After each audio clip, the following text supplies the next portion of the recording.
This is Guys Read Romance, where I, romance author Margot Radcliffe, politely strong arm my male friends into reading and chatting about romance novels with me for an uncomfortably long period of time. Okay, on the podcast today is my old friend Anthony Schiappa. We are college buddies. Anthony went on to complete a master's in American Studies at an Ivy League school, just like the author of the book we're talking about today, incidentally. So, Anthony, I feel like it's safe to say that as a result of that, you have a lot of thoughtfully nuanced opinions on topics that generally don't matter to a lot of people. It's very true. Yes. Yes. So, which makes you just a perfect guest for this podcast. So I'm very excited to talk to you about romance today. So thank you for coming. My pleasure. And we'll get started. Today we are talking about Bombshell by Sarah MacLean. So, first of all, let's talk about what you like to read or what you traditionally have read in the past.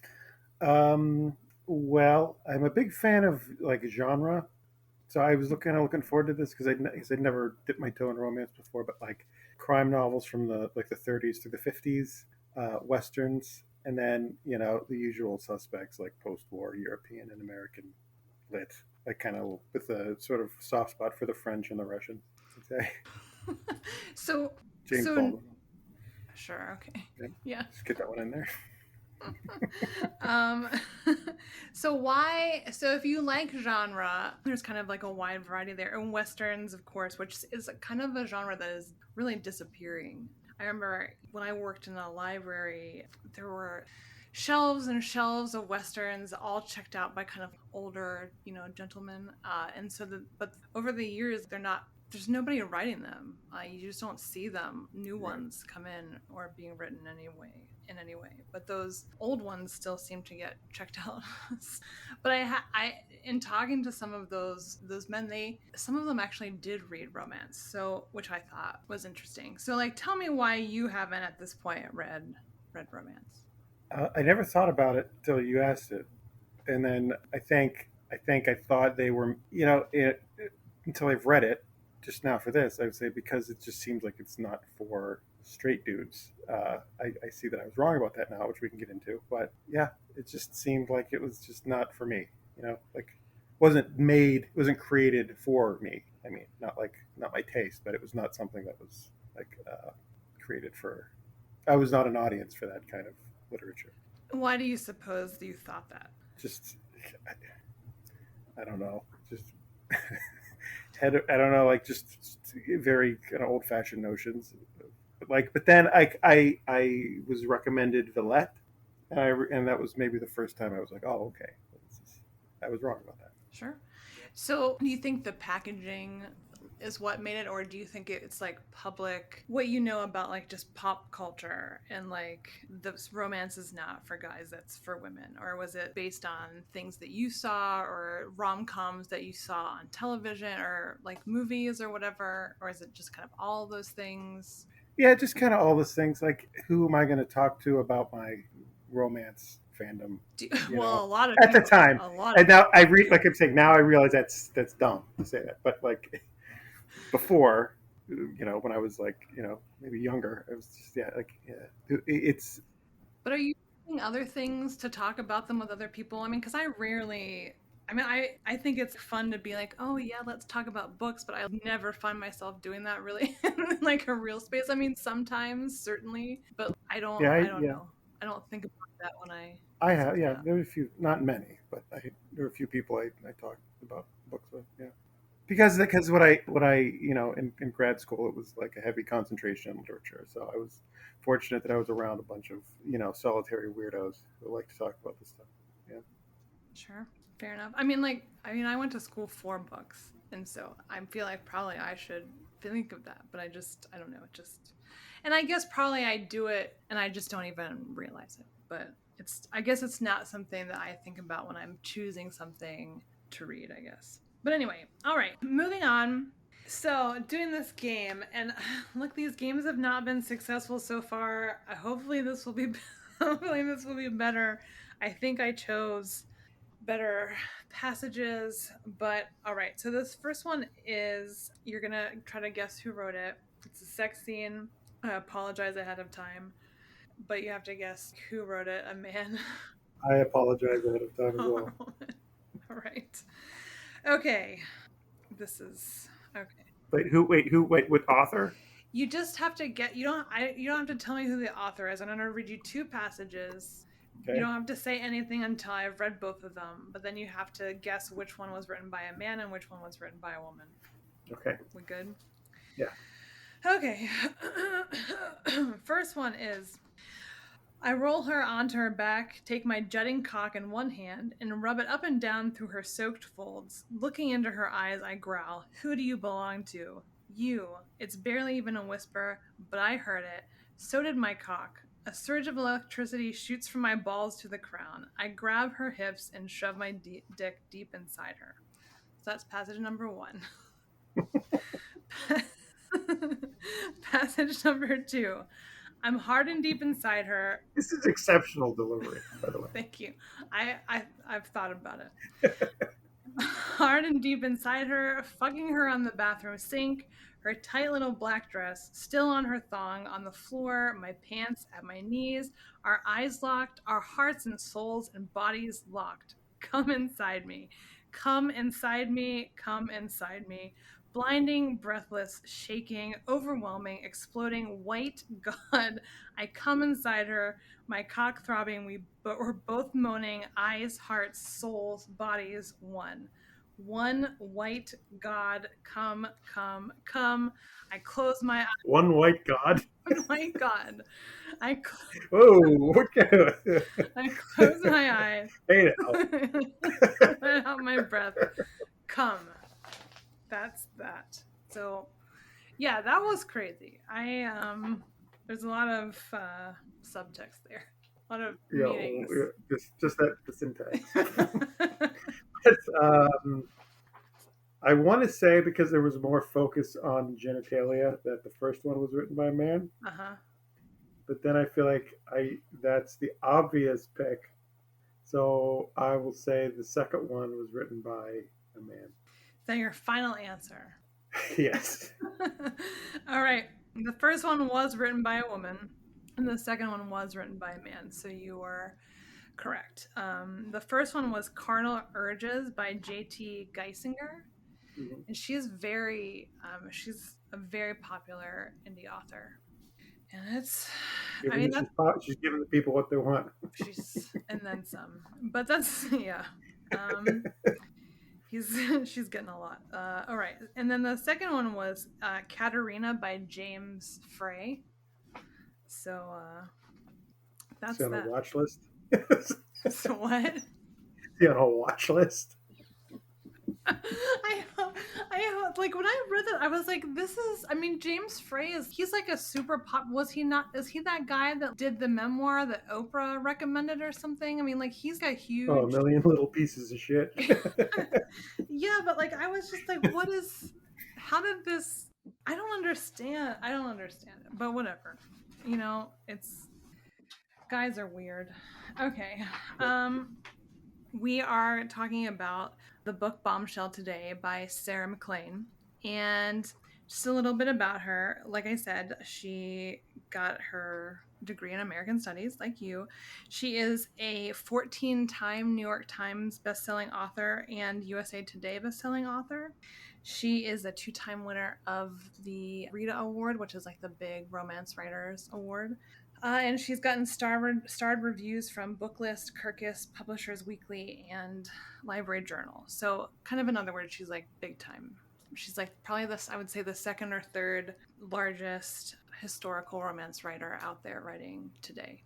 Only after like Julia Quinn, who wrote Bridgerton, and a couple others. So, she's a big one. And so anyway, this is her new release, Bombshell. It's the first in a new series called Hell's Bells. And I'm going to go ahead and read the summary really quickly. So, in case anybody needs to know what this book is about, it is historical. It's set in Regency. I think it was Regency. I actually don't. I should I'm pretty sure. Might be early Victorian. But anyway, after years of living as London's brightest scandal, Lady Cecily Talbot has embraced the reputation and freedom that comes with the title.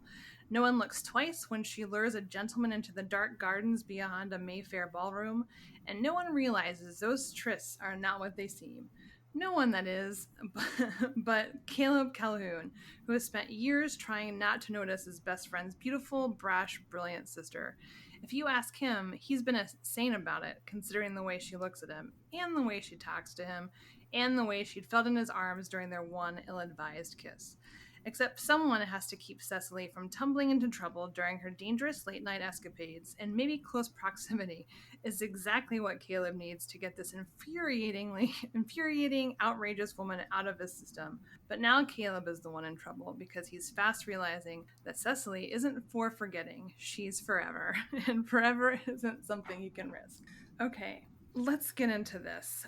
What were your first impressions of the cover, the blurb? Tell me, like, feelings you just had about it before you started reading. The cover I thought looked cheap, if you know the truth. I was like, Cheap! cheap.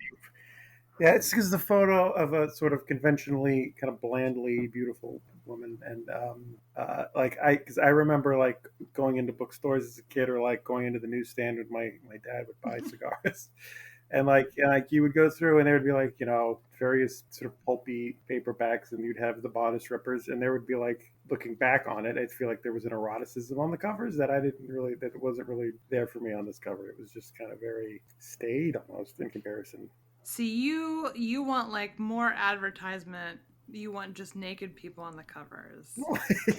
What you're looking for? Well, yeah, I'm not looking for Penthouse Forum, but just some a little more like it was not. I mean, yes, it was more romantic than erotic to me. If that makes sense. Sure. I don't know. I was like, I don't know. I was like, I don't know about this. But What is a that romance? I mean, so like, and it is supposed to look romantic. well, that's what I'm saying. I guess okay, all right. But I don't know. It I mean, wasn't. I that's wasn't. her whole leg. Her whole leg is showing. I mean, certainly that suggests something. He certainly does. But I think. But I don't know. It's just like I don't know. It's just she doesn't really have like the expression on her face is not one of like it's not like a knowing smile. It's not one of like based on the summary. It's not like someone who's going to cause trouble. It just seems like she could be scratching her leg and Uh-huh. yeah.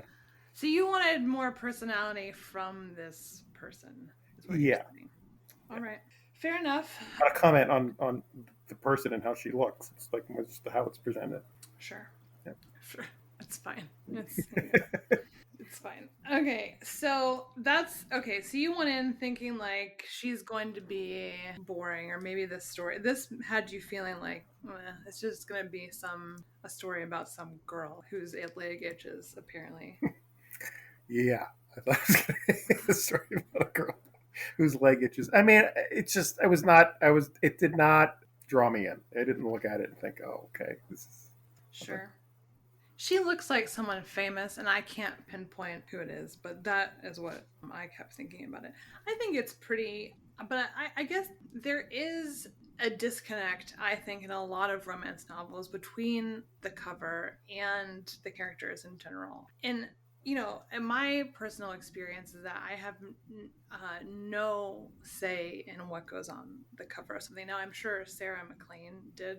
And oftentimes, like, characters will look totally different than the way they're described in the book, and so I think there is sometimes that disconnect. And also just you'll see like the old and romance novels used to have what they call a step back, you know what I mean? So you open it, like the cover looks like just like cursive writing basically, and like a unicorn or whatever they put on there, and then you would like, open it, and then there's people doing it basically, inside the thing. Mm.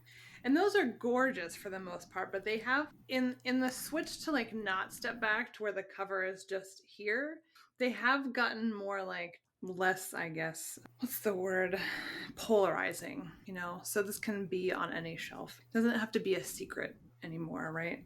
Her leg is visible, there's sex here, and that's all you need to know. I don't need to open this up and see them doing it to know, right? That's where we're at as a society. Like, But I feel right. All the eroticism is because there's something hidden behind the front cover. It's right, and it's you. Not everyone can look at it. right. All the allure is gone, and Right. it's safe for everybody. Yes, kind of. Okay. So anyway, that's part I think, but I think that that's like part of the reason why these covers are kind of can be just kind of faceless, and I think that this is a great cover, but there is that shift I think that is happening in romance. All right. Anything else you want to say about that? No, just that. I mean, the other thing going in is I was worried I was going to like it too much. That's what I was nervous about. What are you worried about? Like you're gonna Is this, become a is this, secret is this, romance novel reader, and like yeah. all your guy friends are gonna haze you? No, I don't have any guy friends, but like, but I don't know. I just like, is this gonna like, it's for 2 years into a pandemic. Sure. Isolated. Is this gonna be a new cope? I hope that it was. That's certainly how I coped with the pandemic. Yeah, My God. yeah. I already had, but okay. Yeah, we'll That and Fireball. see. All right. So this book is marketed as ultra feminist. Yeah. Do you feel that that is accurate? An accurate description of what you read? Well, I feel like that would depend on my familiarity with the genre. Because I'm assuming that the ultra feminist part comes in the way it plays with the conventions of romance novel, which I'm not aware of. So it's hard for me to like. I feel like it's hard for me to answer that definitively. But as I was going through it, I was thinking like, but I was like, how is this feminist? Because the women do stuff, and that somehow makes them feminist because they're active characters who do things and take control. Somehow that is considered like we're at such a point where like it's a pretty depressing commentary. If like women are just active and doing things, that makes it feminist. Like, but Yeah. but I Yeah, that is depressing. but I also thought you got to have a. So I mean, I could see where it's feminist in that like you have a spunky heroine and you have a and she saves him at the end. Spoilers. And I suppose in that sense it's It's feminist. fine. But I mean, I guess my thought was like, if the concern is, if you're trying to be like feminist and sort of woke, why bother with the romance genre at all? Because it seems like it has elements in it that foreclose feminist like expression. I guess you know what I mean.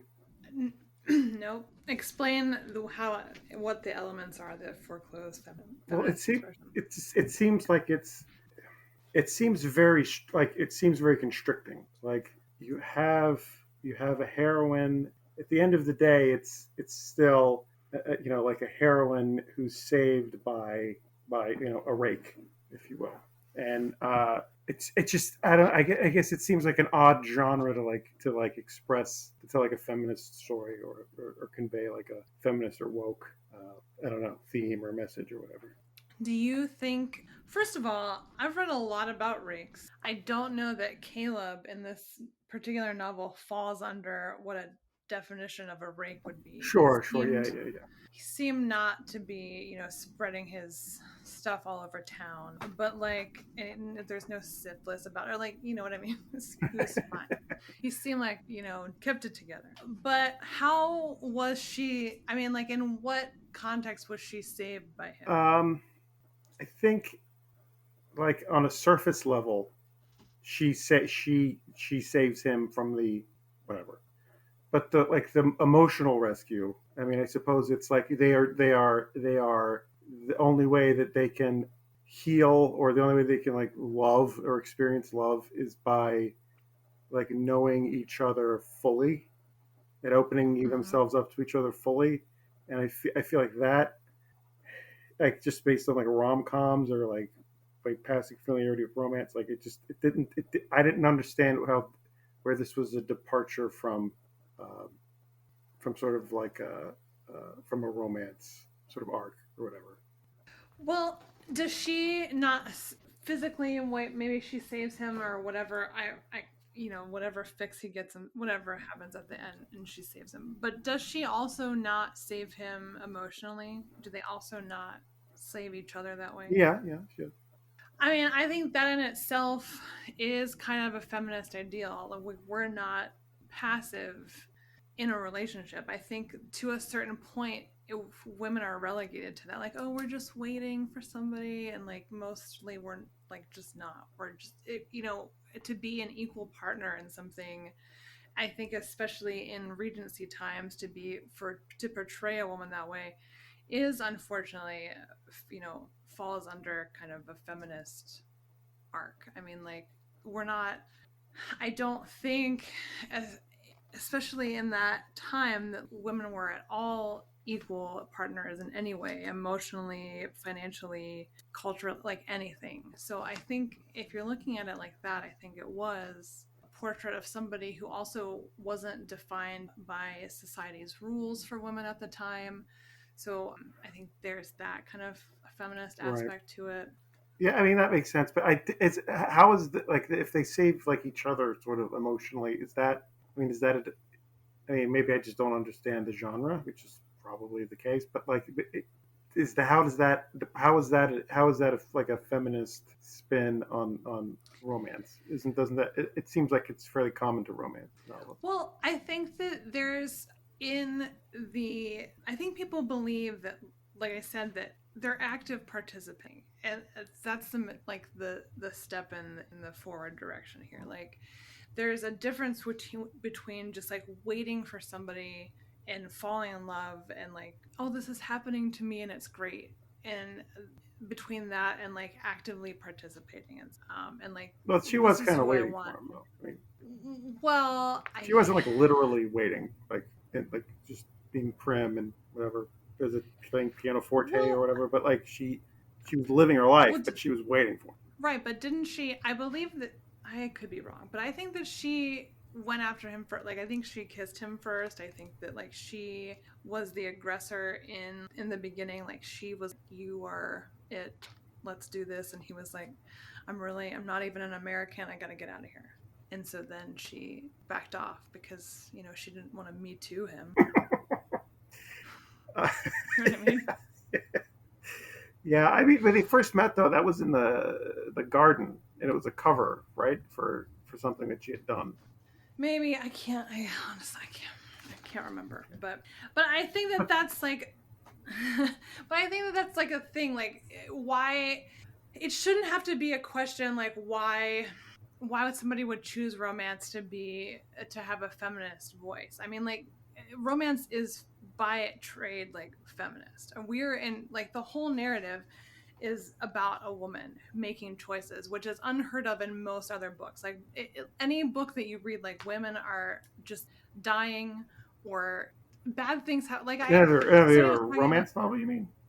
outside, no, like in just regular books. Of course, there's like a lot of them. I'm just like throwing out gross generalizations here, but for the most part, romance is the only place where written exclusive mostly by women Okay. about women's lives. And so I think it's a perfect place to kind of explore a feminist. It seems like there's very narrow like constraints though. I The only rule is that there has to be a happy end, right? Right, but I don't. But like I didn't see. And it gets into one of like I don't really see like a lot of. There's a very limited range of motion for it. Like they're very. The characters seem very. They don't have the freedom within the constraints of the genre to be like petty or or like to be like fully fleshed out people. They did seem like they didn't like the gang she was with seemed more interesting than the two people like that the novel focused on. Right. Sure. Okay. That's fine. There'll be the rest of the series is about those That should be women. great. You can read it. But like, you've hit on something else that yeah, women in romance novels, there is the constraint. It is difficult for women to be jerks in Like romance, she for cannot sure. lose. She throughout the novel she has, and she's I mean she's a fine like antagonist, but she has like she can't do even though like she's perfectly justified in being like mean and awful to him. Like, but for for the sake of the constraints of the genre and for the fans of the genre. I don't mean this is not like a Mhm. this is not definitely not something restricted to romance novels. This is just genre generally. I think like you were constrained in like what certain things can happen and what certain people can do, and I don't think that like she's still like the character is constrained by the form more so by the plot. I don't know if that makes Sure. sense, but like Sure. No, I mean, look, I think that we talk about things called like unlikable heroines, for instance. Like those are not super popular, and those are like women who like don't own a cupcake shop or whatever and aren't smiling all the time. You know what I yeah, mean? Like those, there is a limited window for those types of female characters to exist in romance, but it's changing, and I think that that's kind of what this book takes on. Like it's starting to talk about those characters who aren't just like, you know, happy all the time or whatever, or however it is that people think that romance heroines are. Yeah. So all right, fair enough. And I think that obviously like feminism is a huge topic, and obviously like it's hard to, you know, it's very broad, and you know we can talk about it yeah, and I just want to say, forever. and I'm not trying to sound woke myself here, but I fully understand that like I'm just a dude who's like reading this. My relationship to the material and to the very political ramifications of feminism is totally inappropriate. Almost, I get that, but I'm just, but you, this, you know, if you're asking me my take, that's how I kind of saw it. I mean, I definitely get. I guess what I'm trying to say is I definitely get within this plot and within how yes I mean and not knowing anything about the romance genre I can see how yes she's active, she does things, she cuts seemingly doesn't care about what society says about her, she literally and figuratively rescues him, she has a group of people who are not, I mean they're not simply there to help her work out her issues with him, they have other things to do. I get that. That makes sense. I think it's more. It seems like the overcoming, you know, like I said before, the conventions of what has to happen for the genre to work seems what mitigated against that. I guess. Fair enough. All right, it's very well said. All right, so the next question is: this book is very heisty. You know what I mean? In that there's like kind of a heist. did did the fun resonate with you, or was it distracting? What did you? What were you? Did it interest you? Yeah, Like, tell me. I liked it more than the sex scenes. Actually, Uh huh. they just because Sure. they were just more fun, and the characters were like Imogen and Adelaide Uh huh. specifically. Like I was Yep. like, you know, I know it was impossible, but I was like, let's follow them. Let's see what Sure. they're doing. Uh huh. so No, they were yeah, fun. I enjoyed yeah, I them liked them too. a lot. Was Adelaide was the one with the bombs or something? I forget. Nice Imogen was the one in the bond. Oh, okay. Yeah, that was. I mean, it was. I mean that was cool. Like the scene in the at the party with the Cole Fort, I think his name is, and Adelaide gets up and just like melts off to him like in front of everybody, and then she, you know, and that even that is just a prelude to actually exposing his crime. I like that stuff a lot. Yeah. Yeah, it was fun. I thought it was well done. I thought it, you know, existed inside of the love story in a way that wasn't like I didn't sometimes and a lot of times I just kind of speed by secondary character scenes because I don't know. And and like they're not interesting and the characters are just there to write, like you said before, I hope the main characters get together and it's a tool and it's not fun and not interesting at all. But no, these three were, I thought she did a surprising amount of work making them like making me interested in their backstories already. Like the Duchess or whatever is mysterious. And the I enjoyed like just the details about the how they distracted people, how they pulled off certain things. The dead body was one I thought was kind of I fun. thought she killed that guy, and Me too. I was like, then I was like sold. But Like murdering. yeah, but no, I was like, no, it's just someone who died of natural causes. I was like, oh, That would have made her an unlikable heroine for sure. not First me. rule of romance novels: heroines cannot kill people. Okay, but that was Or very. I you mean, will that look. was clever too. Like you know the Yes. way they worked that, the way they got him out and cleared his Yes. name. Yeah. Yes. All right. So next question: did you feel that there was true chemistry between the heroine and the hero? Did you believe that they were like falling in love? That they were interested in each other? No. No. but I still cared. I gotta be honest with you. I still cared though. I still like. I knew that they were going to get together, Sure, of course. but Yeah. like every yeah, of course. But like I was like this. They reminded me of Jack and Rose from Titanic. Like they know exactly what to do in every situation, and they know exactly what to say in every situation, and they're like, they're yeah. It was the little like. I don't know. I guess I relate more to fuck up and schlubs. Sure. So Well, well, was not Caleb kind of I mean, like, this was a person who, like, has been lying his entire life, right? About who he is. and he owns like I 14 mean, taverns. He's loaded. He's like paying his sister's rent and making like so he's a fuck up in the sense like not I mean he's lying but like he's also rich. That kind of comes with the territory. well, I mean, listen, that's the first rule of heroes in a romance novel. You have to be Yeah. rich. I mean, that's just like, the fan. Yeah, So but at this here's the thing. Like, yes, like they're perfect, other than the psychological wounds that keep them apart. Like, I get that, but that's the point. Like, if it was realistic, it would suck. So I sort of accepted that. yeah, yeah, real life is Yeah, terrible. That is true. there would be no point in reading this book if they were realistic characters. If those two were realistic characters. So I get that. So no, they didn't seem realistic, but it didn't bother me. You don't see many Regency. I was kind of disappointed because there are not many like historical romance novels about Americans, and so I was like, oh, this is a fun change. And then he was turned out to actually be British instead. I was like, Yeah, that oh, got on my great. nerves. Yeah. But I thought it was. I think that the history, like they appeared in other books, so I have read both of these characters in the lead up of books that have like before this, so I was familiar with them. So I think that probably because of that, I was like more familiar with their story. I had more background information on them, and so it felt more realistic because of that to me. But yeah, there is obviously it has to be, I mean, fantasy, or why else read it. But That's why they have to. The characters can't. They have to have that. That's what right. They can't. They're very strict. Seems like guidelines or rules for like what the characters can and cannot do, what they can and cannot be for that reason because you have to project yourself into it, right? Or I'm sorry, say that again. I'm sorry, what?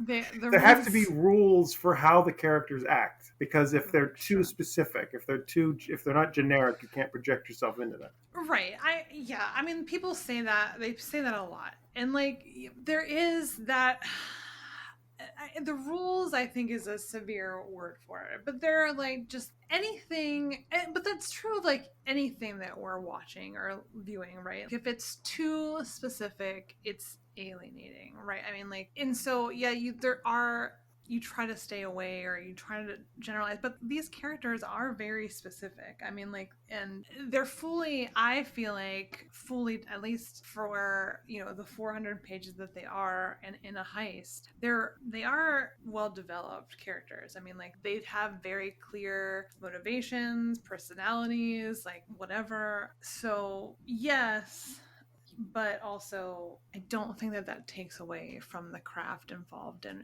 writing. Sure.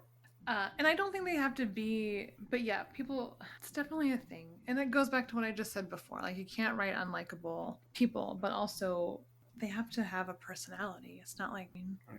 and Adelaide and Imogen and the other ladies obviously did as well. So and Caleb, I thought, was an interesting character. You don't see, I mean, like, this is outside a lot of Regency and historical romance. Like, he's not a duke, or what? Did he turn out to be the one, though? Was he aristocracy in the end? No, I don't think so. Anyway, No. so I mean, he's just, I mean, but he was okay. yeah, He he's was still like rich. a rich.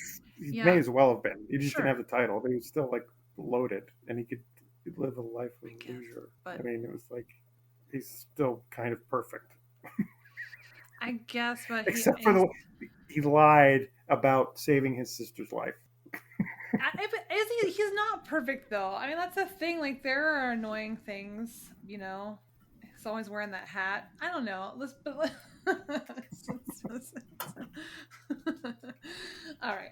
I can't. I honestly, he's probably working all the time. I don't know. All right. Got bad breath. So, yeah. Well, they all They all probably smell terrible, let's face it. So was the conflict believable to you? Well, that was just going back to the thing where I was just like, a 2 minute conversation would clear this right up. But then the book would not happen, so you can't do that. I get it. Like they seemed like they were constantly on the verge of just like working it out, and the con and the I did not like. Why can't you just tell her that who you are? Like I don't. Well, Because then when he did tell her, wasn't nothing his happened. well, but wasn't the life of his sister would be in danger if he told her? Wasn't that like the thing? Like the whole house of cards would fall apart. Like this guy was very dangerous, who was after him, and if he was found out, then the guy might find out about his sister, and then that's a whole thing, and you know. Yeah, but it didn't. Sister death is serious. Yeah, sister death is serious, I suppose. But like, I'm trying to remember, like, I don't know. I just didn't buy it. Like, just tell her. She's a knife wielding maniac who just kicks ass constantly. You know what I mean? Like, what? Just it, you, just talk about it. Like, okay, I kind of skimmed those parts. Where she was like, but you can't tell you, but I can't. Like, she's like a queen of the underworld. Sure. What is the problem? I don't know. I mean, I get it. I get it. I mean, I don't want to say like that. That was like I thought it was lazy writing or whatever. But because it was, I think it's a good book. But I, I was just like, come on, okay, let's come on. You're dragging this out. This is not that big of a deal. sure.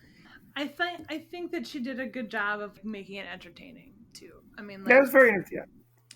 I of agree just with that. like, oh, what's gonna happen? And like we gotta do all this stuff to free him. And that part was like, oh, okay, there's stakes here, there's stuff happening, it's mobile, it's active, like things are happening. It's not just, oh, let's solve this. It's like an event.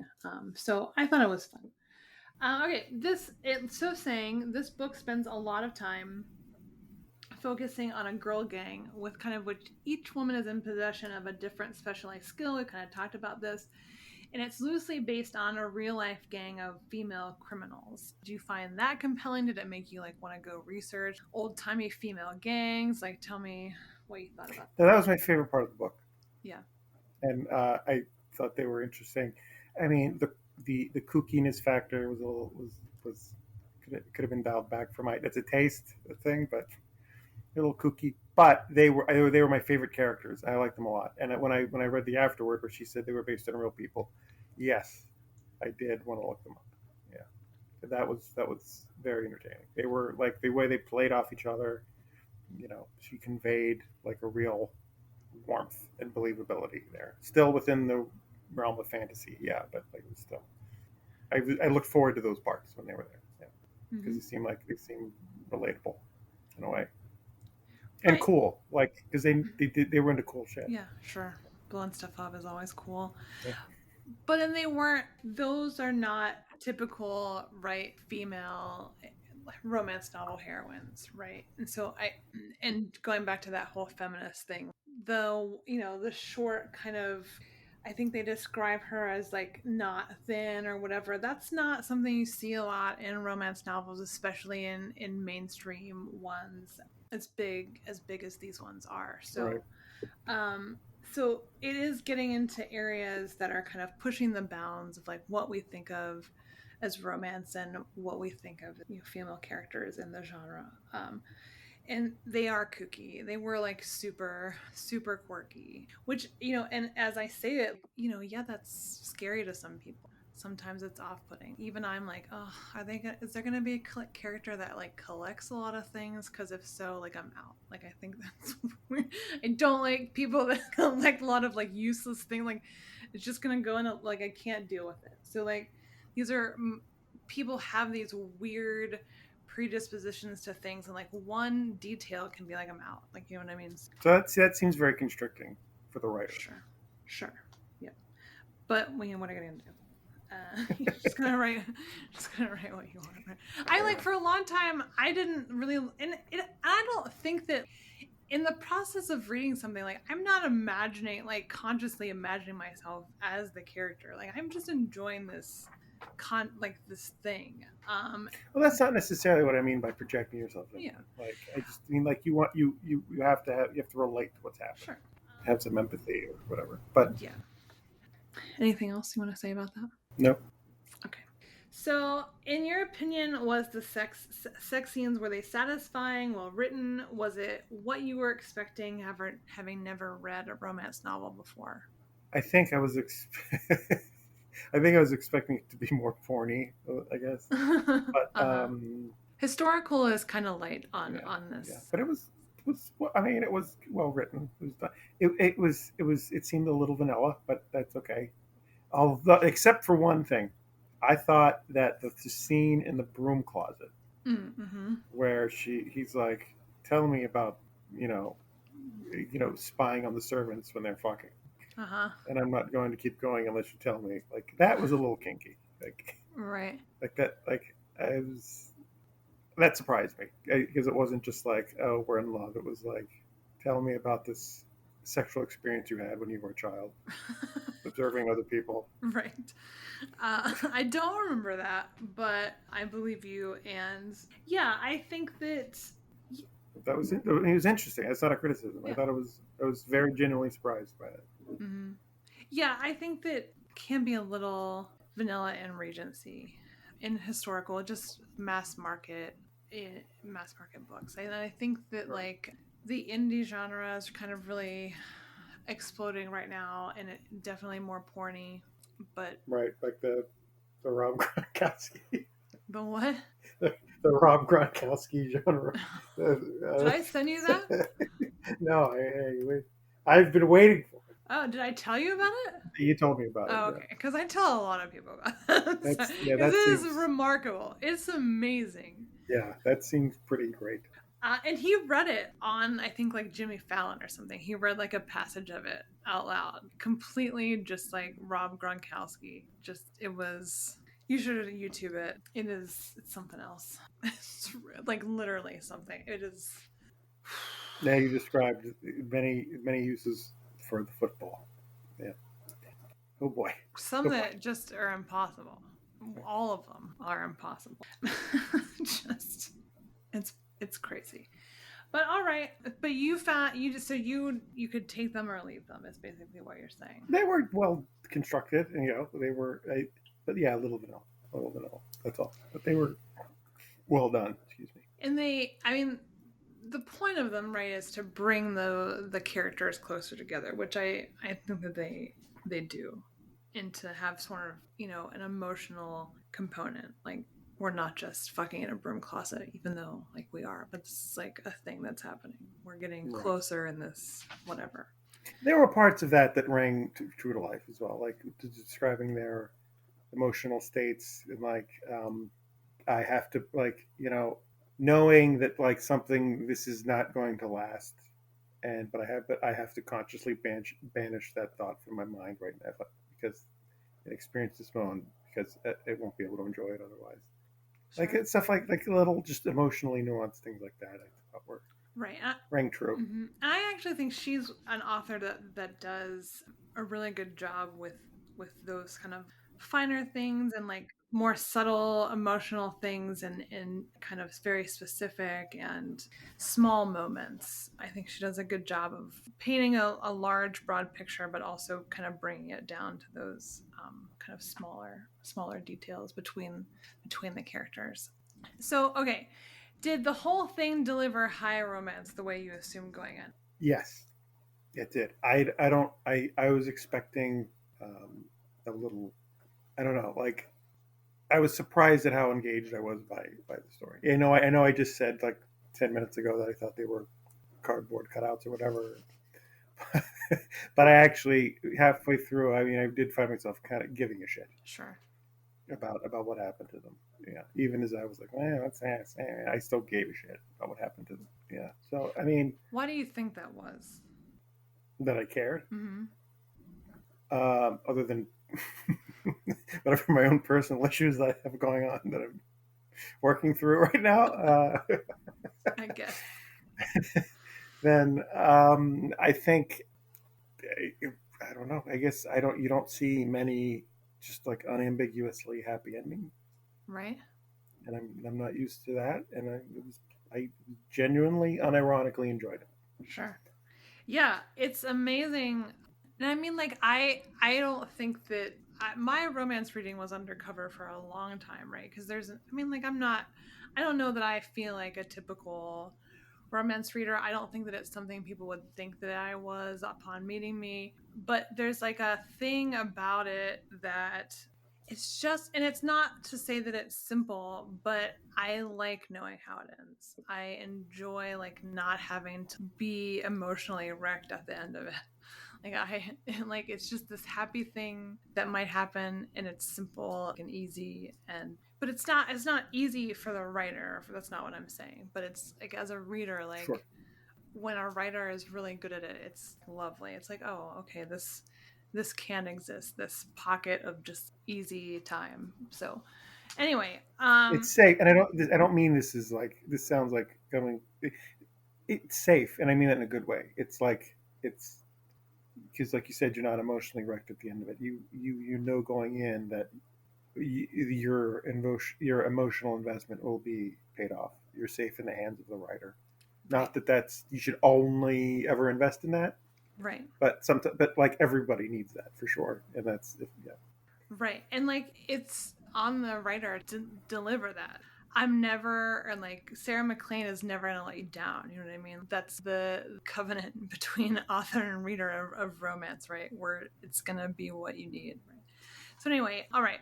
So last question. This in most romance novels, up until recently, really, are written in third person, limited point of view, but both in the hero and the heroine's point of view. Did the head hopping bother you, or do you think it was helpful to know what both characters were thinking throughout the story, or were you prepared for that? Like, were you thinking it was just going to be in? Like, tell me more.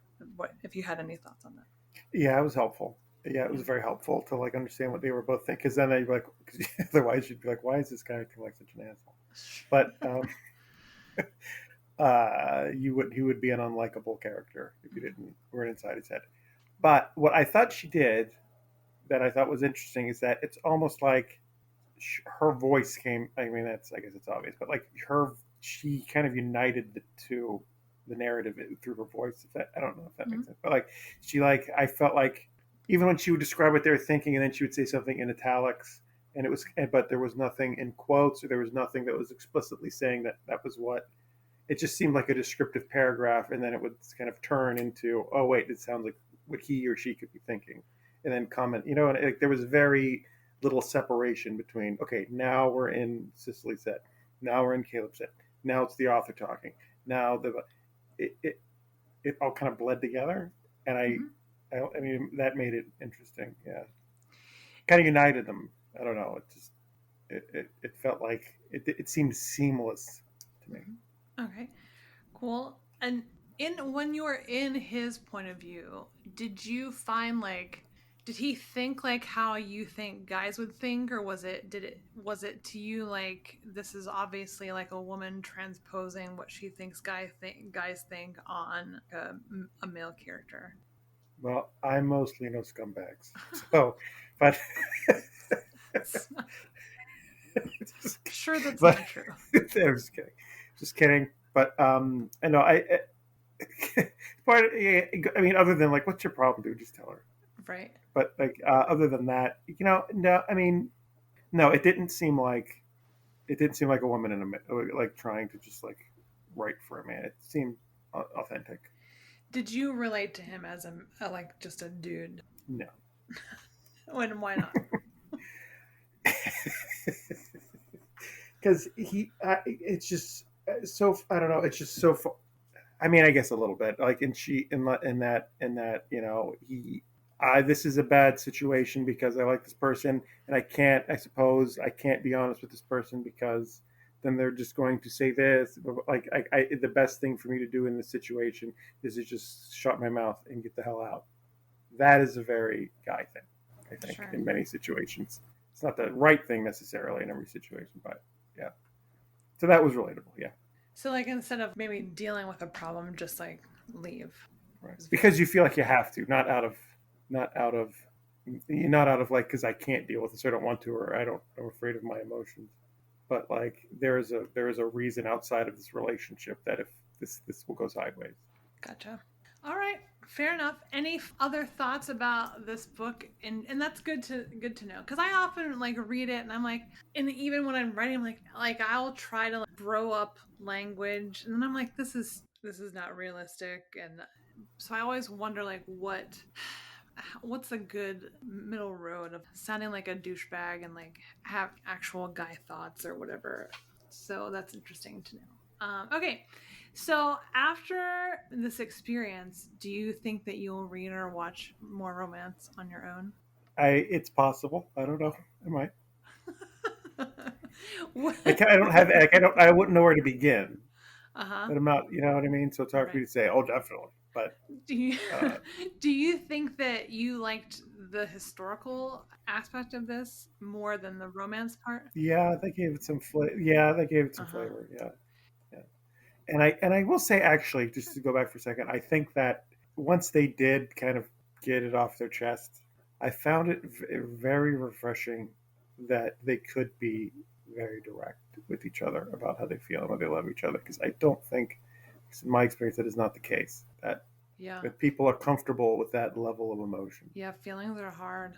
Yeah. and even if it's something you want to hear, and if it's something you want to hear, that you can't, it's hard to deal with, and Right. it's hard to be with someone who doesn't want to hear. Right. And Yeah, I guess that would be hard.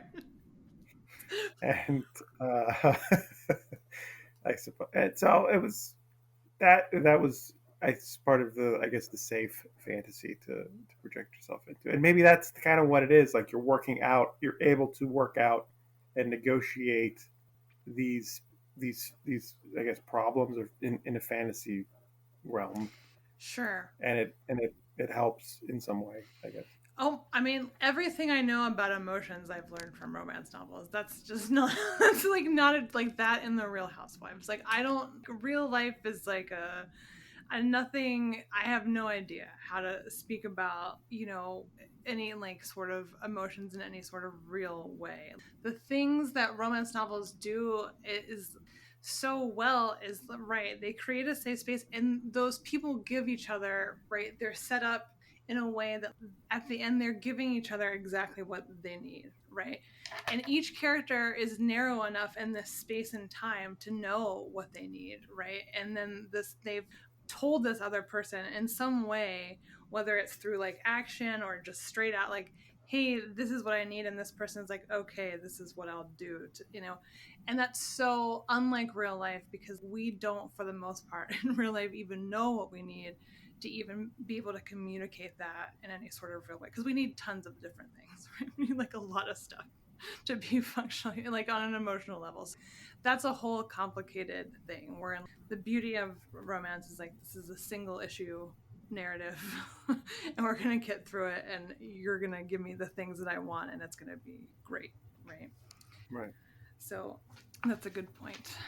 But yeah, I have like I'm not saying that facetiously. Like I have learned so much about how to work through an emotion, like how like the steps of so this is how I feel, this is how people act, and this is how they want people to respond. All of that stuff like is stuff you don't see in life, right? That like on paper and kind of intellectualized in kind of a way makes sense. You know, like I don't know. It's just the process that I've gone through as a reader, romance reader, and writer. So it's been very educating. Right. Right. Yeah. No, serious. Because like you talk to someone and it's often what they're saying one thing, but they're really saying is I need this Mm-hmm. or I feel this, and you can't expect someone to be able to perfectly convey their thoughts and feelings all the time, and so it is sometimes incumbent upon you to sort of understand that person, and it's incumbent upon the other person to be clear as they can, like it's but that's the thing, that's why it's hard because you both sort of are invested and you have a stake in this, Yeah. and I don't, to see it worked out sort of cleanly Mm-hmm. is reassuring, and it can give you some insight, I suppose. Yeah, for sure. Just in that Well, like I said, it's a single issue, a single issue setup. So anyway, all right. So we have some games here. So, but before we start this, I'm glad that the book wasn't too torturous for you to get through. There have been some people who I've talked to who have just hated me for making them do this and have hated the book, and it took them years. So I'm glad that it wasn't a harrowing process for you, at least that you're admitting out loud. No, not genuinely. I'm not being nice. It was I was a little uncomfortable. Like how am I? I don't know why. For reasons I can't properly explain. But once we got into it, I was like, okay, I'm in. I was and it was yeah, it's good. All right, great. All right, and so the second game is you have to guess whether the passage is a literary fiction novel or a romance novel. All right, are you ready? It's just kind of a bullshit distinction. Yeah, yeah, sure. I mean, that's kind of the point. I mean, like, yes. Oh, okay. Okay. Just figured it out. It's fine. All right. It's okay. You're not the first person to say that. If it makes you feel better, people are like, "Why are we even playing this game?" Like, oh, All right. okay. All right. So, some things in life are out of your control. You can make it a party or a tragedy, or you could refuse to take the next step. You could refuse to take what you wanted most because you're afraid someday you might lose it. So that is the first You one. could just. It sounds like Morgan Freeman could be reading that. All right. The second Get one ready. is The credits roll. all right. The second one is we are all dying to give our lives away to something, maybe God or Satan, politics or grammar, topology or philately. It's the Actually, stamp. No, it's the stamp. It's collecting stamps. Philately. The I look I dictionary.com did before this, but uh, it's still hard to say. The object seemed incidental to this will to give ourselves away utterly to games or needles to some other person. Something pathetic about it. A flight from in the form of a plunging into, flight from exactly what? These rooms blandly filled with excrement and heat. To what I feel like I've purpose? read that second passage before. I think that you probably have. So I would say the second one is that like Bukowski or like almost reminds me of Sherwood Anderson, but I'm gonna say Winesburg, Ohio. yeah. No, wait, yeah, sort of. Not sure. I'm confusing him with someone else. But the I love second one, Winesburg, Ohio. It's one of my yeah, favorite novels. the second one is yeah. The second one is literary, and in quotes, Okay. literary. And you think the first one was a romance novel. Yes. All right, fair enough. You won this one too. The first one was Nora Roberts' Vision in White. Nora Roberts, Queen icon, and then the second one was David Foster Wallace, Infinite Jest. I knew you would enjoy it. I knew you would enjoy it. I picked it. Oh, the king of shit. Sorry, All king right. of verbosity. Oh, sorry. R.I.P. David Foster Wallace. But yeah. No, oh my God. So My apologies to the spirit of Sherwood Anderson that I compared you to David Foster Wallace. I'm so sorry. Please forgive me. Sherwood Anderson, I go to this like farmers market. It's like an apple farm, but they like That's have. embarrassing. On my part, on my part, not you, not the farmer. I felt so. How I dare can't you? believe I didn't. God, David Foster Wallace. Okay, I'm sorry. I'm sorry. Yeah, you should have known that. I mean, how did you not remember every sentence in a million-page book? You know, like there was a guy who was like he sucked real bad that I used to work with, and you would have to send emails at the end of every day, and it was like he would have like these like 4 page like multi-paragraph emails for no reason with like and everyone had like 12 m dashes, so like which is like underlining every word of the Bible, you know. So like Right. so like there was a website where you could like enter some text. It would try to guess what author it was, and we did it to him, and it was David Foster Wallace. And then after talking to him, he told us his favorite author was David Foster Wallace. Technology works. That's amazing. I cut you off. I'm sorry. No, I don't remember what I was saying. It's fine. Yep. I'm glad that you enjoyed that. Yeah, it's a long, long, long book. Did you read it? I couldn't get through. Yeah. Yeah. And I think that people who do finish it, they like have devoted all that time and they're like, this has to be the best book I've ever read because Yeah, I invested in it and I need a return. So, yeah. which I call that David Foster Wallace syndrome. When you yeah, you don't want to you think something kind of sucks and makes no sense, but you don't want to admit that because you were worried other people think you're stupid, so you just kind of go along with it. That's sure. David Foster Wallace. Yeah, because his fans are touchier than Scientologists.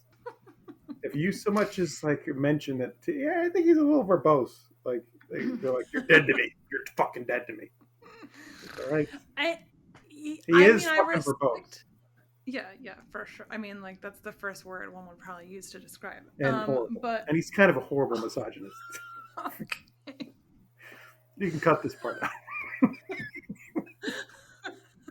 I don't. I listen. I appreciate rabid fandoms. I mean, theoretically, right? So, if books or authors like can inspire, that I think that it's fantastic. But I am not personally in one, so I get it. All right. Well, any other final thoughts about this? Thank you so much for doing this. Thank you so much for reading. I My really pleasure. appreciate it. I know that it's not a small ask. So it was really lovely. I had a fun time. I hope you did I had too. a great time. And great. And so hopefully we'll see you back. And all right, Anthony, tell me that you love romance. I love romance.